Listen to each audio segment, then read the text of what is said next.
চট্টগ্রাম কেন্দ্রীয় কারাগারত বিক্ষোভ গজ্জি বন্দিয়ল তারারে দমন করতু ফাল্টা ফাঁকা গুলি ছুটি কারারক্ষী হল শুক্রবার দুইজে নগরীর লালদিঘির ফারত অবস্থিত চট্টগ্রাম জেলা কারাগারত এই ঘটনাকাণ্ড ঘটে।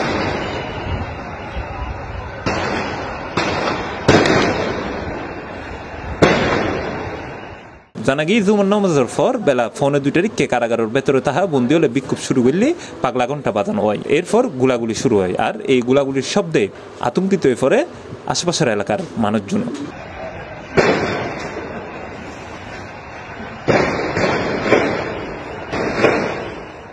এ ব্যাপারে চট্টগ্রাম কেন্দ্রীয় কারাগারের জ্যেষ্ঠ তত্ত্বাবধায়ক মোহাম্মদ মঞ্জুর হোসেন গণমাধ্যমে জানাই কিছু বন্দি উশৃঙ্খলতার চেষ্টা করছে, পরে তারা শান্ত করা হই। সর্বশেষ জানা গিয়ে বর্তমানে এর পরিস্থিতি স্বাভাবিক আছে এবং কারাগারের ভেতরে ও বাইরে সেনাবাহিনীর সদস্য টহল দিতে দেখা গিয়ে। তবে এই ঘটনায় হুনিকায় হতাহত হই কিনা ইয়েন জানানো গেলেও জানা গিয়ে কারাগারের তুন হুনিকায় দায়ের জায়গুণ নেওয়া ফারে হয়ে কি বর্তমানে চট্টগ্রাম কেন্দ্রীয় কারাগারত প্রায় 5,000 বন্দি আছে।